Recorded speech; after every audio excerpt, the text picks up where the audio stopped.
Vamos lá, meus irmãos. Nosso 10º dia de aula. Graça e paz mais uma vez. Amém. Graça e paz.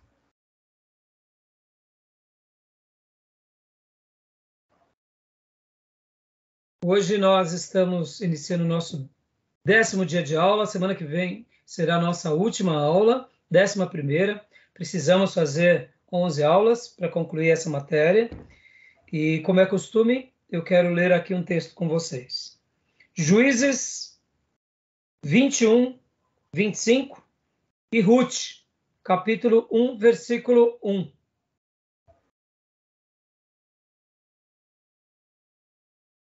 Livro de Juízes, capítulo de número 21, versículo 25. Como é costume, todas as nossas aulas são gravadas, para que tanto vocês possam utilizar, quanto nós possamos também abençoar outras vidas e outras turmas no futuro. Tá bom, meus irmãos? Juízes, capítulo 21, versículo de número 25. Ok. Sim.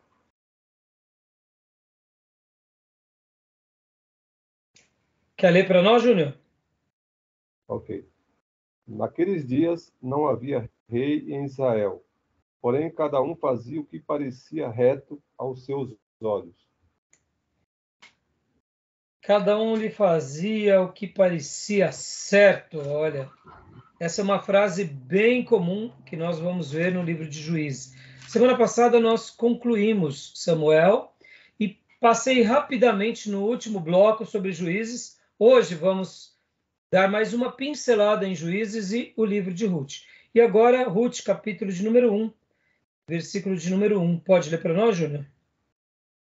E aconteceu que nos dias em que os juízes julgavam, houve uma fome na terra.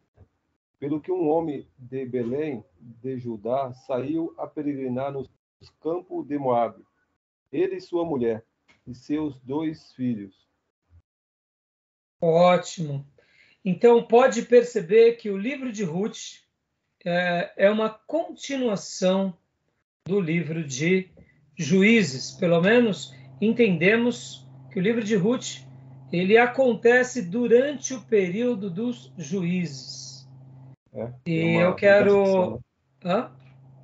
Há uma ligação, né? Uma relação. Há uma ligação, pode ver. Ó, na época dos juízes... Né? Exatamente. Ó, na época dos juízes houve fome na terra.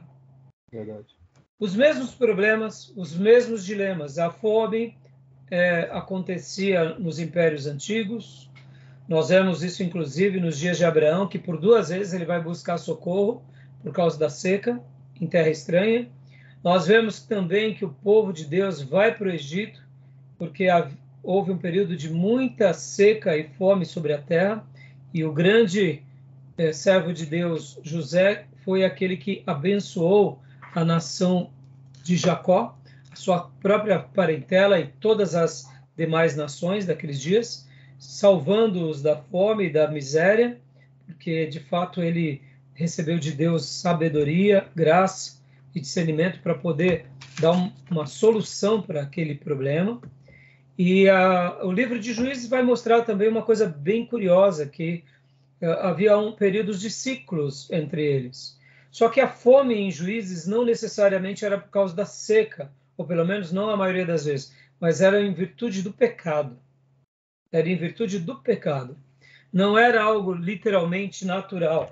O motivo da fome no livro de Juízes, ou da privação, ou do sofrimento, era porque o povo se esquecia de Deus.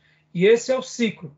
Eles se esquecem de Deus, começam a pecar, constrói os seus altares, os seus ídolos, vem o inimigo, se levanta contra eles, vence eles, escraviza-os, surra-os, colocam toda a nação sobre uma condição de escravidão ou de muito sofrimento, e aí eles oram a Deus.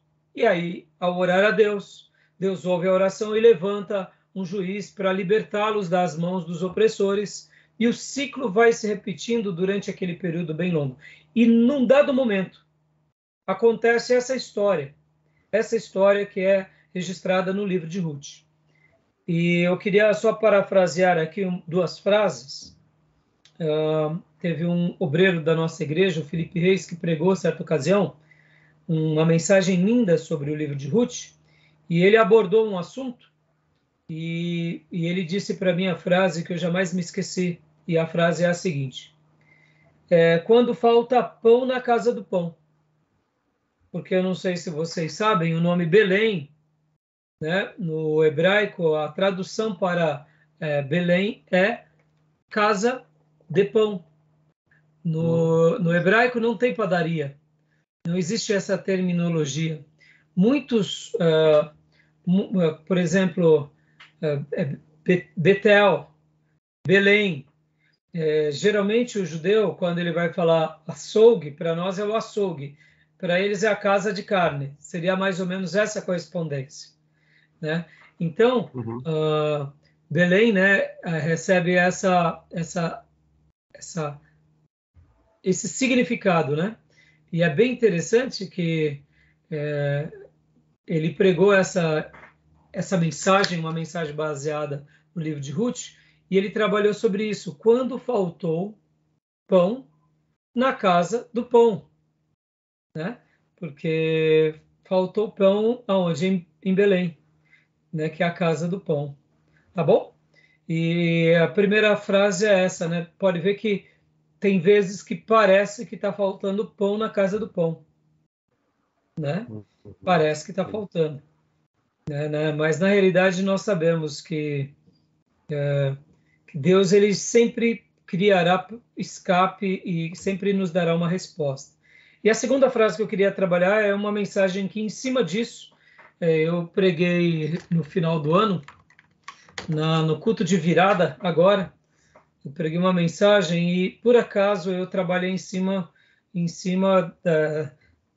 de quando os reis magos eles vão para Jerusalém, chegam lá para Herodes e perguntam onde nasceria o rei dos judeus, e ali os escribas pesquisam nas profecias e chegam à conclusão que é em Belém de Judá. E aí a mensagem que eu preguei foi o oposto, né? É que na casa do pão nunca falta pão, dando uma ideia de que Jesus é o pão vivo de Deus. Na casa do pão, né? Ou seja, na cidade de Belém, nasceu o pão vivo de Deus para nós. Então, é interessante que Jesus ele nasce em Belém, ele nasce na casa do pão, e ele é o pão vivo de Deus para nós. Tá bom? Deixa essa breve reflexão para os meus irmãos. Tá joia? Amém. E agora vamos lá, vamos para o livro, meus irmãos. Vamos para o livro. Né? Eu quero agora compartilhar aqui os slides. Os slides com vocês. Eu quero só dar uma breve recapitulação. Hoje a gente vai fazer um link entre Juízes e Ruth. E depois nós estaremos indo para os demais livros históricos, que será Samuel, Reis e Crônicas. E assim a gente fecha, né, esse módulo. Como eu disse, na 11ª aula eu concluo os demais livros. Mas só para a gente recapitular um pouco, porque, como eu disse há pouco, o livro de Ruth, ele não é um livro que contrasta contra o livro de Juízes, necessariamente. Ele é um livro que completa o livro de Juízes. Por quê? No primeiro aspecto, quando nós entendemos o livro de Ruth, eu não sei se vocês se lembram do livro de Ruth. Você se lembra do livro de Ruth, irmão Júnior? Eu li pouco o livro de Ruth. Sei da história e tal, mas de Boaz, casa com Noemi, toda, ela casa com um gentio, né? Então, tem toda essa trama, né, que representa também Cristo, etc. Isso. Mas eu, sinceramente, eu não me contive muito nesse livro. Durante eu li a Bíblia, mas li assim algumas vezes, mas não dei tanto valor como os outros, né? A gente lê Samuel, lê Reis e tal. Mas eu Entendi. li Então, mas você já deu uma síntese do que o livro é.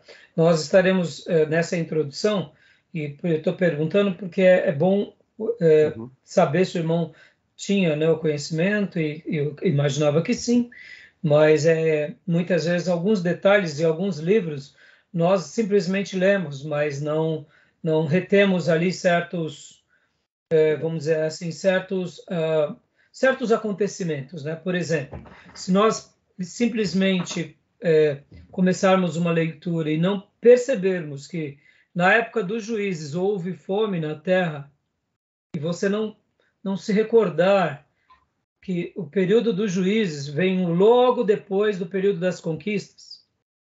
Vem o período das conquistas de Canaã com Josué, e logo depois da morte de Josué, inicia-se o período chamado período de juízes. Então, se a gente não percebe esse detalhe, nós não conseguimos colocar ele na história. E é interessante que o livro de Ruth, olha só que interessante, o livro de Ruth, na Bíblia hebraica, ele está junto com os livros poéticos, os escritos. Livros escritos, né? Por quê?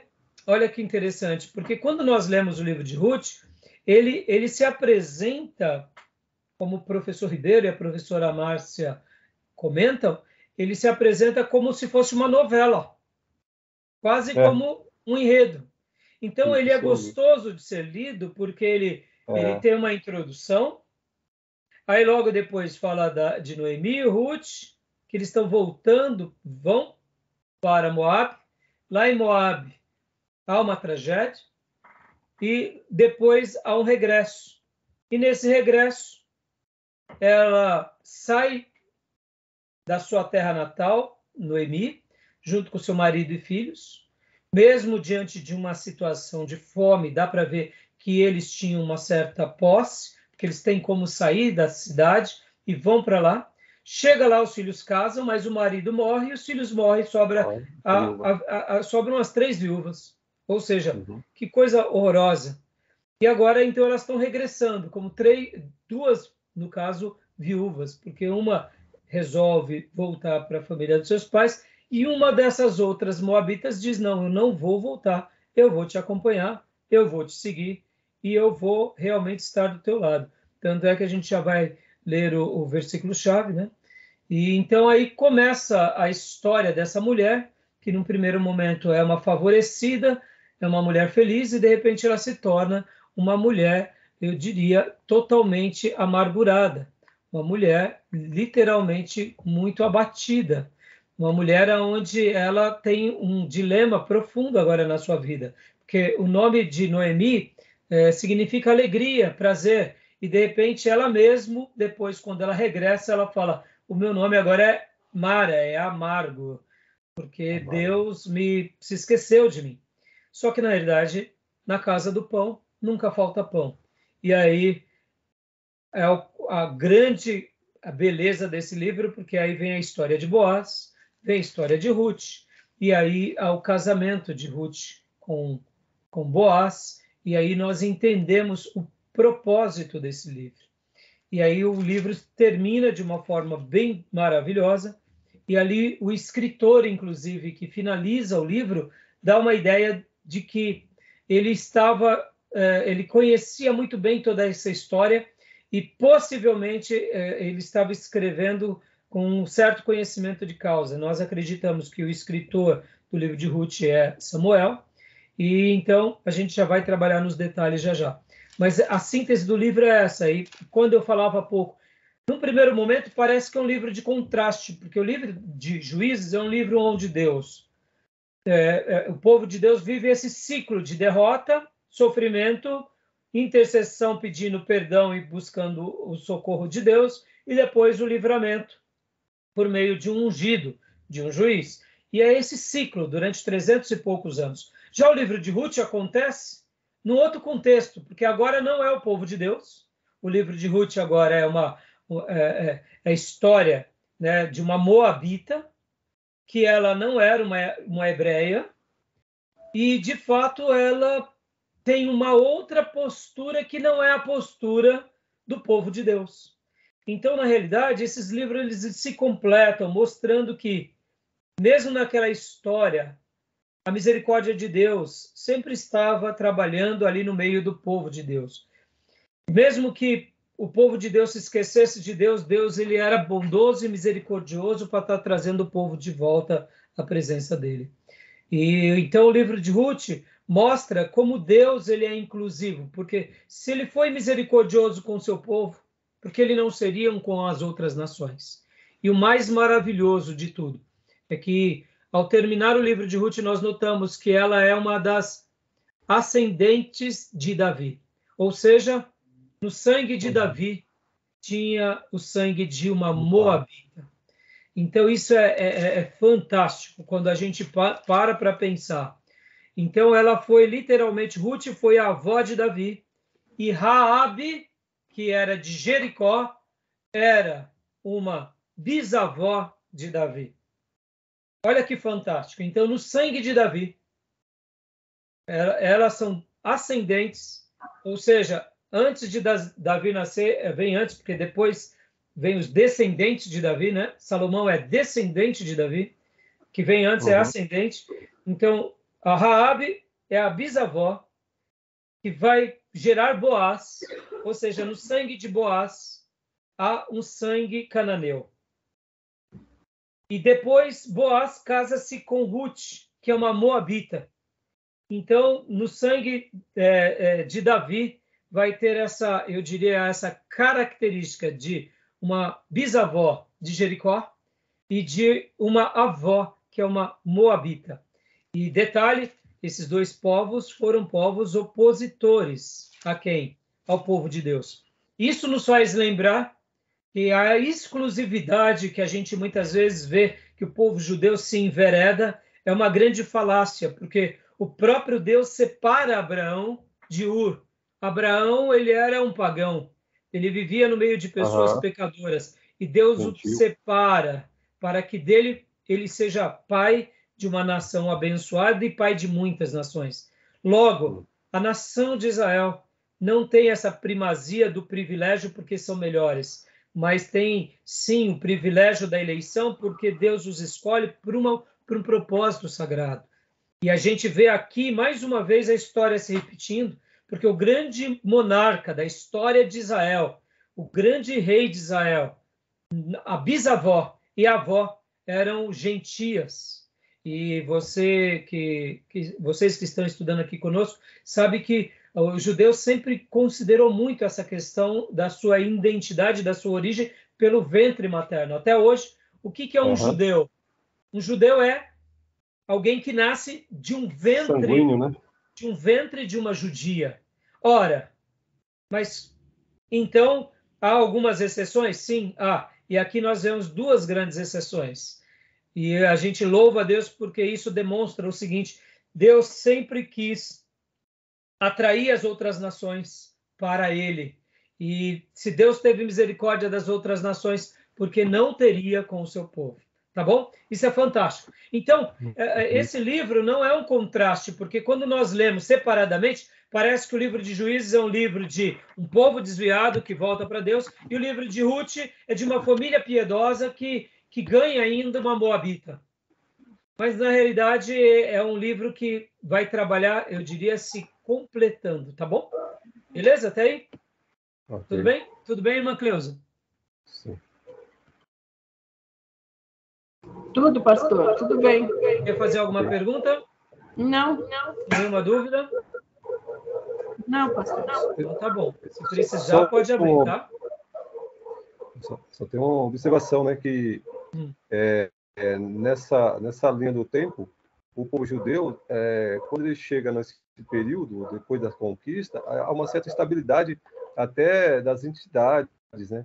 Há uma organização, ou seja, depois de peregrinar, há uma estabilidade, né? E justamente aí que eles começam, na época que não tinha, né?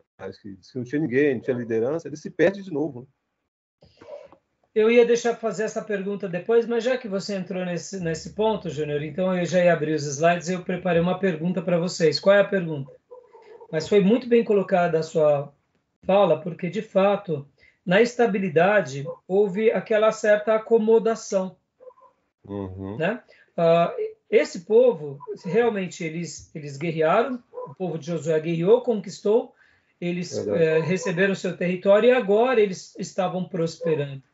E essa prosperidade, querendo ou não, trouxe a todos eles esse pseudo-conforto enganoso, que Uhum. fizeram com que eles agora literalmente se esquecessem de Deus, como outrora Uhum. eles tinham aquele desejo, né, porque eles precisavam conquistar a terra.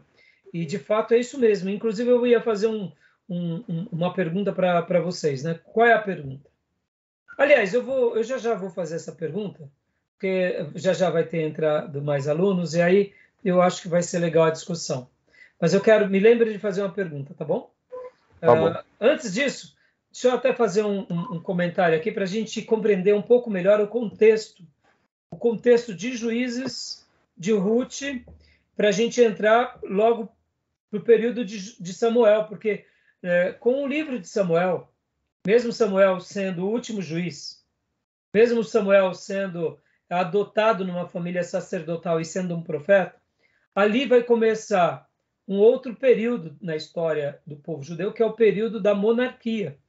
Uhum. E pode ver que esse período da monarquia, ele começa com Samuel, vai a Davi, ele se Saul. torna muito abrangente em Salomão, mas a monarquia, ela depois, com o filho de Salomão, que é Jeroboão, a monarquia entra numa nova fase, que é o reino dividido. Declínio, né? Isso, mas antes disso tem um outro fator histórico, que é o reino dividido. O reino se divide entre tribo Uhum. do norte e tribo do sul. Então, na história do povo de Deus, temos essa característica. Saem do Egito, ficam no deserto, entram em Canaã, conquistam Canaã. Há um período de estabilidade, mesmo eles sendo povos, vamos dizer assim, tribais, mas há uma estabilidade. E depois dessa estabilidade vem o que a gente chama que é o período dos juízes, e por essa razão houve o declínio, e do declínio vem toda essa situação que eles oscilam, e vem depois a monarquia. Mas eu queria fazer uma explicação. Qual é a diferença, irmãos, entre uma tribo, entre uma cidade-estado e um reino? Por que eu estou fazendo essa pergunta? Porque o que acontece? Eles conquistaram Canaã, mas nesse momento eles já eram reinos, eles eram tribo, eles se tornaram cidade-estado. Como que ficou o povo de Israel? Para a gente entender um pouco melhor, porque é interessante essas terminologias, porque podem ver que dentro dessas características, a gente vai entender um pouco mais a economia do povo judeu e das cidades ali cananeias, como que era a sociedade, como era a religião, como era o mercado, o comércio. Parece bobeira, mas tudo isso influencia muito. Pode ver que quando você há pouco disse, Júnior, sobre que eles se estabeleceram, o que nós pressupomos? Que houve o quê? Houve uma prosperidade naquilo que eles faziam. Uhum. Então, mas e aí? Qual é a diferença de tribo, cidade, estado e reino? Pode responder, Júnior. Bom, tribo é quando eles não têm, eles vivem sem organização, sem liderança. A tribo tem até o pater família, né? Assim, na tribo, que é aquele clã, que ele faz tudo, todas as funções, e é respeitado da tribo, que decide, mas não é a organização que cria as entidades oficiais, que as legislação, enfim, que define as funções, talvez na cidade-estado, né? E agora, o reino já é diferente, porque além de ser cidade-estado, porque é a cidade-estado que existia em outros países, mas tem rei, né? Tem a monarquia instituída, onde a figura do rei é a figura máxima, né? Que comanda aquela cidade-estado. E tem, depois do rei tem toda a hierarquia. Muito jóia. Perceba que a irmã Cleusa quer fazer algum comentário, a irmã entendeu a pergunta? Não, pastor, eu estou só ouvindo aqui. Tá bom. Tá bom? Fica tranquila, viu, minha irmã? Não tem problema, não. Então, vamos lá. De fato, olha que interessante, né? Uma tribo é uma nação. Não deixa de ser uma nação. Abraão, ele era um seminômade que habitava em tenda e depois, com os seus descendentes, né, a gente pode dizer que ele não deixa de ser ali praticamente uma tribo. Uhum. Se a gente olhar numa perspectiva como uma família, um grupo, ele era de uma grande família. Mas essa tribo não deixa de ser uma nação. Olha que interessante. Sim. Uma cidade-estado também não deixa de ser uma nação. E um reino também não deixa de ser uma nação. Mas você bem colocou, Júnior, e eu estou falando tudo isso porque olha que interessante. Quando Conceito Israel... genérico, né? Hã? Um conceito genérico. Isso, são conceitos Nação. genéricos, exatamente. Então, quando nós muitas vezes olhamos 12 tribos de Israel, sim, eram tribos, mas não deixa de ser a nação de Israel. Sim, claro. Com Davi, vira o quê? Vira literalmente uma cidade-estado e um reino. Sim, sim. Né? Claro. Pode ver. Não se torna uma cidade-estado na sua complexidade, porque a gente entende que uma cidade-estado, ela ainda, a definição melhor dela é que ela é uma nação dentro de outra nação que tem as suas próprias regras. Por exemplo, Jericó. Jericó é uma cidade-estado, porque ela estava ali dentro de Canaã e lá tinha outras várias cidades e cada um tinha os seus costumes, as suas leis, e um não intervia no outro. Na cidade-estado, a gente entende que, na antiguidade, Como tinha... na Grécia, né? Exatamente, na Grécia, Atenas são cidades-estados. Né? Atenas estava dentro da Grécia, Troia, sim, Macedônia. né? Macedônia, mas elas tinham as suas leis, tinham havia os seus códigos, elas estavam naquele território, claro. Mas se você fizesse algo de errado lá dentro, você era punido por aquilo. Então, olha que interessante. Sim. Mas a tribo também tem as suas leis. É que na tribo, no caso, olha que interessante, na tribo também há os seus líderes. Né? Pode ver que havia os líderes de cada tribo. Né? Caleb era o líder da tribo de Judá. Josué era o líder da tribo de Efraim. Então, há o líder. No entanto, o que acontece? A tribo ela não está literalmente fixa no território. Eles são moradores de tendas. Eles estão numa região, mas eles acabam vivendo como nômades, né? Pode ver. E a cidade-estado é, né? Quando ela se estabelece num lugar. E aí onde você disse, né? Dentro desse lugar, ali já vira um território daquela nação. Se fixa, né? Se fixa, exatamente. Pode ver que Davi, quando ele conquista Jerusalém, ali ele estava conquistando praticamente uma cidade-estado. Né? Por isso que depois, quando ele passa a ser rei da nação de Israel, vira um reino. E o império? O império é quando esse rei ou esse reino conquista outros reinos e domina sobre eles, aí onde se torna um império. Eu estou fazendo esse comentário, irmãos, para que a gente possa entrar nos slides, porque olha que interessante. No período de Juízes, lembra que nós tratamos sobre o período do Bronze Tardio?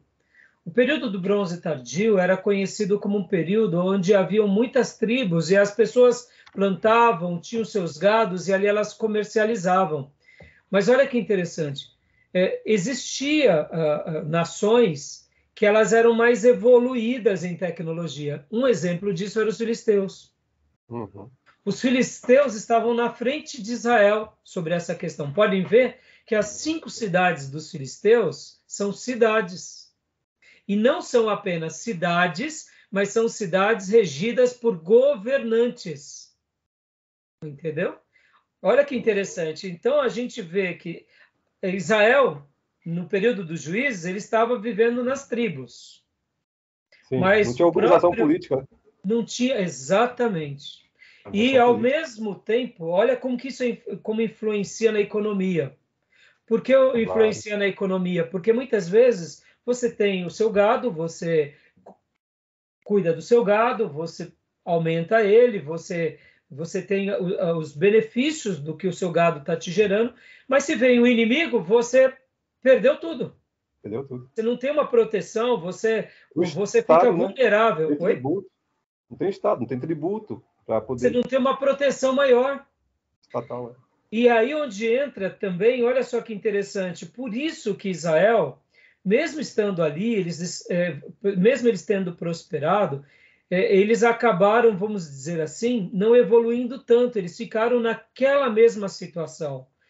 Prosperavam, viviam daquilo, mas quando vinha um inimigo mais forte, como por exemplo é o caso dos midianitas, dos Sim, moabitas, os sim. moabitas vinham sobre eles e pegavam tudo deles e os empobreciam. Saqueava tudo. Exatamente. Então, a sociedade naqueles dias, que era melhor organizada, ela podia também ter defesas melhores. Sim, um exército mais equipado. Exatamente. Tinha um líder nacional. E é por Sim. essa razão que quando Deus levanta os juízes, aí onde entra, eu vou fazer a pergunta agora, que tipo de pessoas eram os juízes? Qual era o papel principal dos juízes?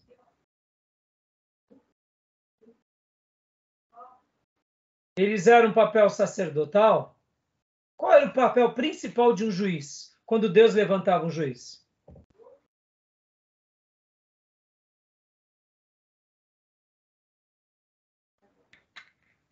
Era julgar, né, o, os atos do povo, né?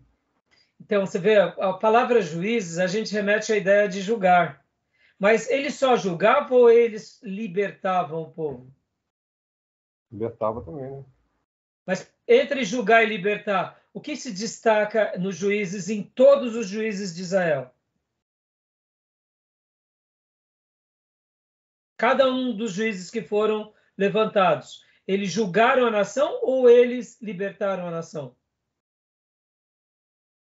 Acho que libertaram, né? Então, na realidade, os juízes eles fizeram um papel mais de liderança. E nesse papel de liderança, é natural que eles também legislavam segundo os valores de Deus. É claro que nós notamos, por exemplo, que havia alguns juízes que não foram tão criteriosos, como é o caso de Sansão. Uhum. Pode ver que Sansão recebeu um chamado, uma vocação, e ele foi relapso com o quê? Com a lei sagrada. Porque aqui a gente tem que lembrar, irmãos, olha que interessante, há alguns comentaristas que vão dizer o seguinte, que eles recebiam um poder para libertar Israel, mas essa libertação ela era mais política, mais como um general, como um soldado, e que não necessariamente tinha a ver com a sua vida de fidelidade a Deus. Eu particularmente discordo É porque desse pensamento. o juiz eles fazia prevalecer a lei de Deus, o estatuto que Deus deixou, e o povo deveria seguir para não se desviar. Exatamente. Nós notamos uma coisa: não é o fato do juiz ser desviado que ele não tinha uma competência sagrada e ungida de levar o povo a Deus. Pelo contrário, podem ver que na vida de Josué, que foi, vamos dizer assim, o primeiro juiz e general da nação, os outros juízes eles se destacam mais como generais, como líderes carismáticos, alguns mais piedosos, outros menos. Sansão é o grande exemplo do relapso, mas depois, no último juiz, que é Samuel, nós vemos que ele era o quê? Muito piedoso, muito espirituoso, e também ele estava pronto para, se precisasse sair em campo de batalha, ele estava pronto. Pode ver que quando Samuel vai até Saul e Saul não cumpre com toda a ordem de Samuel, o próprio Samuel executa aquele rei ímpio, porque de fato não era para se manter aquele rei vivo. Então, Samuel, é claro que nós não notamos ele como um soldado propriamente dito, mas ele estava disponível, se preciso fosse, agir como. No entanto, de Josué, o primeiro juiz, e Samuel, o último juiz, nós vemos que esse elo foi muito forte na sua espiritualidade. Agora, no livro de Juízes, eles não foram tão piedosos. Isso não significa que eles não conheciam a Bíblia e não sabiam da Bíblia. O que eu quero dizer com isso? Eu quero dizer que todos eles tinham esse dever. Por exemplo, a gente vai ver que na vida de Gideão, ele começa muito bem e depois ele se perde. Assim como Saul começou muito bem e se perdeu. Assim como o sacerdote ali começou muito bem, entendemos, e se perdeu. Assim como os dois filhos de Arão, Ofni e Finéias, começaram bem e se perdeu. Então, nós temos exemplos, assim, e vários exemplos nas Escrituras, que mostram essa característica, e eu estou só comentando sobre isso com vocês, meus irmãos. Aliás, Ofni e Finéias eram os filhos de Eli, Nabade e Abiú, que eram os filhos de Arão. Então, o que acontece? Estou falando tudo isso porque que tipo de juízes eles eram? Eles eram líderes libertadores, soldados de guerra, mas eles eram líderes e também que traziam o povo ao quê? À presença de Deus por meio da lei de Deus. Logo, eles julgavam a nação de acordo com a Bíblia, não como um sacerdote. Perceba, eles não fizeram papel sacerdotal. Porque o sacerdote, ele também acaba tendo essa característica de ser o juiz. Mas eles fizeram o papel de ritual, libertadores, né? De líderes, com características espirituais, trazendo o povo e guiando segundo os critérios de Deus. Por isso que também nós entendemos que essa característica desses juízes era um pouco diferente. É importante a gente distinguir isso, porque tem hora que a gente pensa que eles eram juízes do mesmo modo que são os nossos juízes de hoje. Do direito, né? Do direito, exatamente. E nesse caso eram líderes. No entanto, quando eu falei há pouco que alguns comentaristas vão falar que não necessariamente eles precisavam ter um vínculo espiritual, eu discordo. Por que eu discordo? Porque Deus sempre separou alguém de natureza espiritual. Se é a obra de Deus, ela nasce espiritualmente. Isso não quer dizer que a pessoa não possa se corromper. Pode ver que essa é a história, muitas vezes, do povo de Deus. Mas o sacerdote estava mais ligado à questão litúrgica, né? Do culto. Agora, acho que o juiz estava ligado mais à questão dos preceitos de Deus, né? Agora, uma pergunta. Antes de só antes de você fazer a sua pergunta, ele estava mais voltado, de fato, nessa questão da gestão mesmo, propriamente dito, de ser o líder, o executivo da nação, né? De ser aquele... por isso, pode ver que ele é o general, ele é o libertador, ele é o líder que conduz, e, ao mesmo tempo, ele vai pontuando, né, o que Deus espera e o que não espera. Então, qual é a pergunta? Então, é o seguinte, então eles tinham múltiplas funções. Por exemplo, nós também ele fazia a função judicial e a função executiva. Nós temos a figura do presidente, que é a parte executiva, executa. E a parte judicial é a questão de julgar, de caminhar o povo ao cumprimento da lei. O seu exemplo que você deu do executivo é exatamente, o juiz ele era o executivo da nação. Só que separado por Deus. Sim, por Deus. Mas diferente do sacerdote, né? Agora, essa condução do povo estava ligado aos preceitos de Deus, a Torá, ou tinha também a lei cerimonial? E também era cumprido. Quando você entende Torá, você pega tudo. Não tem como você separar. Todo o contexto da Torá está ligado aos princípios espirituais, morais, cerimoniais, éticos, civis. Né? Sim, tudo. Envolvia tudo. Né? Envolvia tudo. Então, tá bom. Né? Tá bom? Beleza? Então, até aí? Tudo bem? Tudo bem, irmã Cleusa? Ótimo. Tranquilo? Muito bom essa parte. É interessante, porque... Olha que interessante agora, irmão Júnior e irmã Cleusa. E os demais alunos vão estar assistindo isso depois. Pode falar, irmã Cleusa. Tá dando para entender? Não, deu para entender sim, pastor. Foi bem explicado. Tá, joia. O período do bronze tardio era um período que caracterizava, geralmente, esse período das tribos. Aquelas nações que já estavam vivendo o seu momento de cidade-estado, como era o caso dos filisteus e outras nações, eles, mesmo sendo contemporâneos a esses habitantes, no caso de Canaã, no caso das 12 tribos de Israel, eles já tinham domínio do aço. Então, eles já estavam desfrutando de um outro período da história da arqueologia.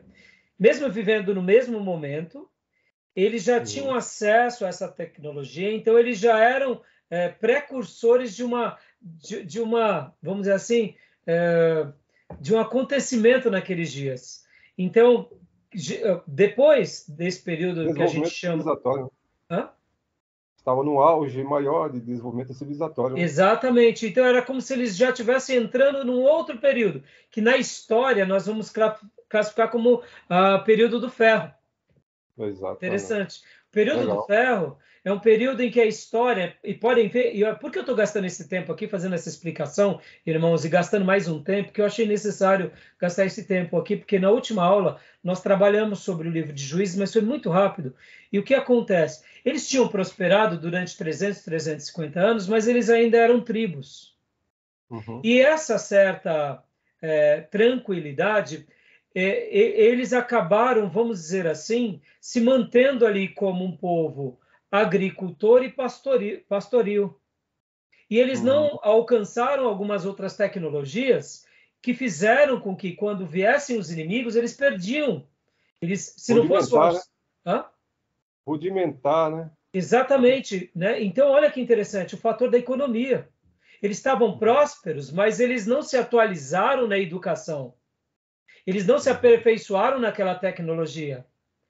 E o que acontece? Eles acabaram ficando vulneráveis às outras nações. Olha como a comodidade ela foi plena. Foi uma comodidade gerada pela prosperidade, sim, mas também foi uma comodidade gerada pelo quê? Pela uma certa letargia. Quando nós deixamos muitas vezes de buscar a Deus de todo o coração, a gente vai se acomodando em tudo. E muitas vezes a gente se acomoda espiritualmente, a gente se acomoda também na questão econômica, porque estamos prosperando, a gente acha que já não precisa mais crescer intelectualmente, e de repente vem o inimigo e quando vai ver a gente é engolido por ele. Por que eu estou falando tudo isso? O período do ferro que os filisteus viviam, por exemplo, que os povos da Grécia viviam, várias cidades, estados, principalmente do mar Mediterrâneo, que já estavam vivendo alguns momentos, o que acontece? Eles tinham o domínio do ferro, eles estavam anos-luz na frente, porque as espadas deles eram espadas de aço, enquanto as espadas e os arados dos hebreus eram de ferro. Então não dava para disputar. E o que acontece? Pode ver que eles acharam, olha como que nosso coração é enganoso, que se eles pedissem um rei e virassem reino, eles evoluiriam. Só que, olha como isso é falho e enganoso. Como as outras nações eles pensavam. Exatamente. Por quê? Porque já que as outras nações já viraram uma cidade-estado, e não só uma cidade-estado, mas um reino, logo, se nós nos tornarmos um reino, mas na realidade eles não... É isso que entra o engodo, né? E a gente vai ver isso em Samuel. Na realidade, o que eles precisavam era sair da letargia, eles precisavam voltar a buscar a Deus intensamente, voltar a estudar, voltar a se atualizar. Para quê? Para poder ter o quê? Disputar com as outras nações, pelo menos em pé de igualdade. Então, perceba como que isso é muito interessante, né? Porque agora, quando vai chegar lá nos dias de Josué, que inicia-se no reino estabelecido, perceba que o reino de Davi foi um reino bem abençoado, mas o reino de Saul quase sucumbiu. Era reino, mas quase sucumbe. Por quê? Porque a questão não é o reino e não é a cidade-estado. No caso da nação de Deus, a questão é a teocracia que está em primeiro lugar. É Deus sobre todas as coisas. Então, isso é muito interessante, porque quando a gente começa realmente a lembrar de tudo isso, e a gente começa a dar o valor devido, a gente começa a entender um pouco melhor aquele contexto do juiz. E olha que interessante, nós notamos também que essa apostasia foi geral, inclusive entre os sacerdotes, inclusive entre os levitas. Então, quando isso vira algo como uma bola de neve, a gente corre um sério risco, né? E Deus muitas vezes permite com que o sofrimento venha sobre o seu povo para que ele acorde, né? Porque, de fato, Deus, na realidade, quando ele passa a ser o nosso grande legislador, ele vai nos restaurar espiritualmente, intelectualmente, economicamente, socialmente, na tecnologia, e tudo que fizermos vai ter o selo dele, a bênção dele, e nada do mal vai prevalecer. É claro que faz parte as dificuldades. Tá bom? Então eu quis gastar esse tempo aqui para explicar isso, porque eu achei que isso viria de complementar muito o livro de Juízes. Tá bom? Tudo bem, irmã Cleusa? Tudo bem? Júnior, tem mais alguma pergunta? Bom, muito bom, eu gostei dessa explicação aí, foi muito, muito produtiva. Amém. E eu acho que ela é importante, sabe, Júnior, porque a gente começa a entender um pouco os cortes da história, né? Verdade. Vamos pegar um exemplo aqui, Júnior. Vamos pegar um exemplo prático aqui. Vamos trazer para a história da nossa vida hoje. Nós, como brasileiros, né? Pode ver como o brasileiro, ele é um povo, eu diria, muito pequeno nesse sentido, né? Ele pensa que o dinheiro é tudo para ele. Porque, por exemplo, a gente vê isso muito naquilo que a gente chama do rico, que é o pobre rico, né? Pobre rico. Ele era pobre e ficou rico. Ele acha que agora o dinheiro compra tudo, inclusive a inteligência, né? Verdade. Pode ver. E ele não se atualiza intelectualmente. Ele fica confortável dentro do quê? Dos seus guetos. Isso também é um mal até mesmo entre o povo de Deus. Muitas vezes Deus nos liberta Fica na bolha, né? Deus nos liberta de tudo e a gente não vai estudar, não vai se aperfeiçoar. Então, é importante. Se aliena, né? Vive uma vida de alienação, achando que não precisamos. Então, perceba que em cada período da história, quem tem uma descoberta nova, ele está muito na frente daquele outro povo. Vamos pegar um exemplo aqui, tratando até de um assunto mais contemporâneo. Eu sei que nós temos uma crítica muito acentuada contra o povo chinês, no sentido de serem ali não uma república, né? Mas é um sistema que eles se intitulam como uma república, eles se titulam como uma democracia, mas é uma autocracia. Mas eu queria fazer um comentário apenas... Qual que é? Uma autocracia, né? Mas que país que... Não, a China. A China, não tinha ouvido. A China, né? Ah. É uma democracia? Mas é mais uma autocracia, né? A gente sabe não é democracia. Não é democracia. Eles dizem que são, mas pode ver que eles chamam de República Chinesa, mas não é uma república nos moldes ocidentais. Mas tem um... Coreia do Norte fala também que é democrática. Coreia do Norte, República Democrática da Coreia. Entendeu? Agora, olha que interessante. Agora eu vou fazer uma abordagem da nossa geração. Indiferente deles serem uma autocracia. O que eles fizeram em 20 anos ou 30 anos, educando os chineses no mundo, nosso país não fez em 50, 100 anos. Sim, verdade. A maneira em que o presidente da China, ou o imperador, se a gente que representa melhor, né? Porque na realidade é o presidente, mas ele é o imperador.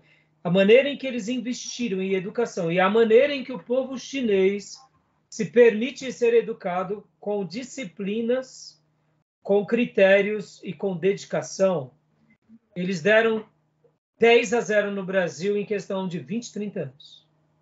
Então, olha, aí eu pergunto, será que isso... Pode falar, Júlio. E você pegou o exemplo como a China, né? Que é um socialismo. Mas eu pegaria a Coreia do Sul, que avançou dos anos 60, era um sistema deficitário na educação, avançou de tal maneira que superou muitos países europeus. Exatamente, é um bom exemplo de uma boa democracia. Sim. Mas eu peguei a China, por que eu peguei a China? Porque mesmo eles sendo opressivos em muitas coisas, fechados, controladores, e é uma nação gigante, a gente não pode comparar um com o outro, a maneira em que eles investiram em educação foi admirável e louvável. E segundo vários sociólogos, economistas, historiadores, dizem que agora esse milênio nosso, que a gente está vivendo, ele é chamado de milênio asiático, porque possivelmente a China ou os tigres asiáticos dominarão o mundo e serão a maior potência do mundo nas próximas décadas, século e, quem sabe, no início desse próximo milênio. Assim como os Estados Unidos foi um império ou uma potência mundial no século passado, tá em decadência agora. Vai ser a China ou algum tigre asiático conduzindo a história do mundo. Por isso que é chamado de milênio asiático. E eu não duvido, e se eles continuarem com esse projeto de educação, em pouco tempo eles engolem tudo. Por quê? E aqui, por que eu estou fazendo a observação da educação, mesmo num país opressor? Ora, o povo de Deus tem que ser educado. O povo de Deus tem que conhecer a Bíblia.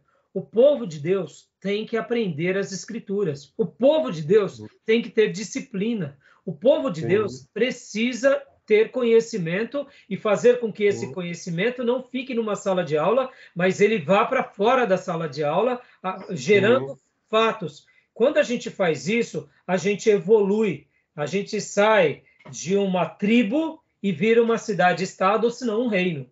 Mas quando eu falo isso, não prestigiando propriamente a história dos reinos humanos, mas prestigiando aquilo que Deus tem para nós. Porque Abraão, mesmo ele sendo seminômade, ele era dedicado, ele era disciplinado e ele era instruído.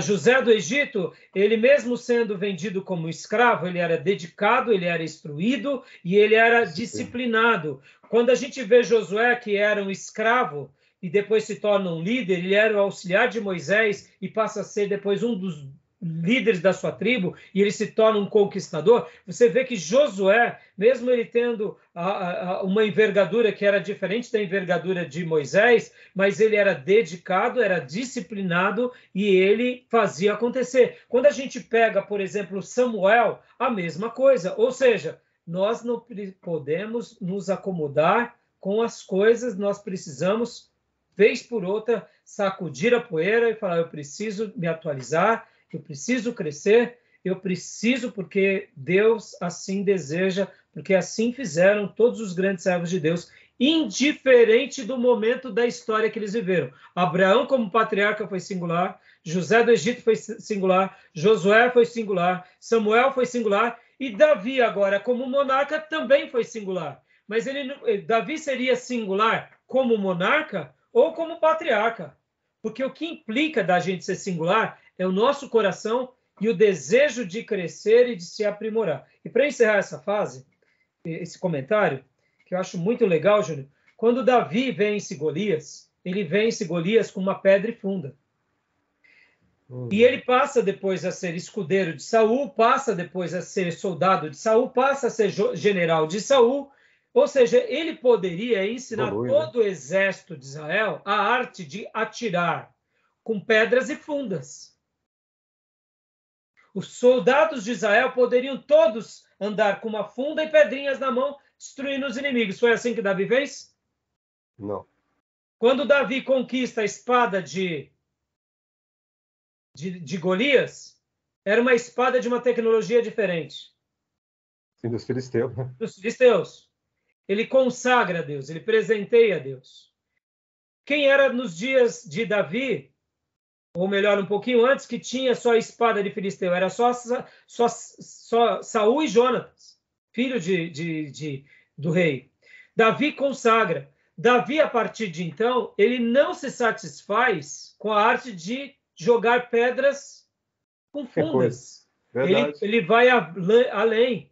Ele vai além como? Ele vai além em que sentido? Ele quer agora ser um guerreiro com espada. Que espada? Com aquela espada que ele tomou de presente. Por isso que logo depois ele conquista os filisteus, conquista a tecnologia dos filisteus, e agora também eles entram juntamente no reinado de Davi, eles entram nesse período da arqueologia, que é o período do ferro. E por isso que se torna um reino abençoado. Agora, eles se tornam um reino abençoado porque eles viram... É porque ele está debaixo de um reino? Não. É porque ele tinha um coração a Deus. Que, indiferente do momento histórico, ele era uma pessoa incansável. Ele queria crescer, ele queria progredir, ele queria fazer mais para Deus.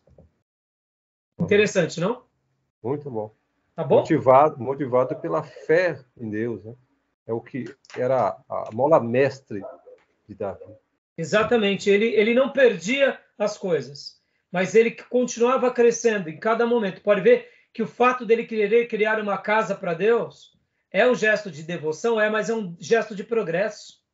Não deslumbrou, né, com esse poder? Não teve deslumbre.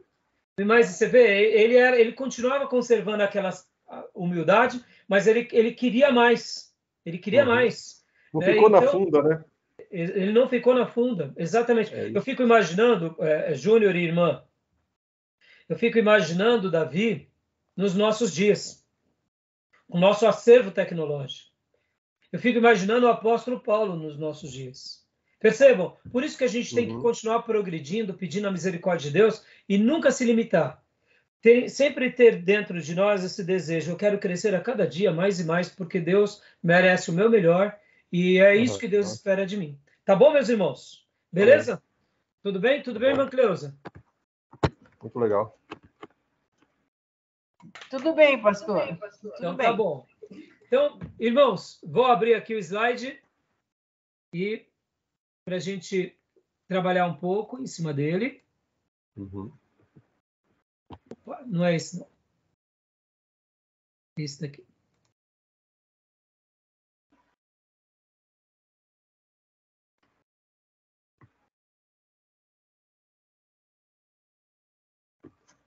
Apareceu, esse não. daqui não apareceu, né? Peraí. Não.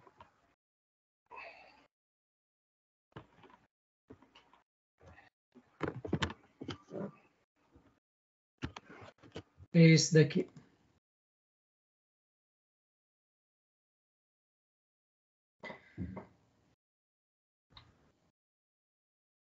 Estão vendo?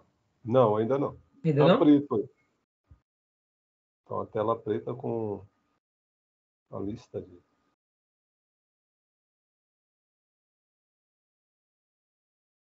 Viram?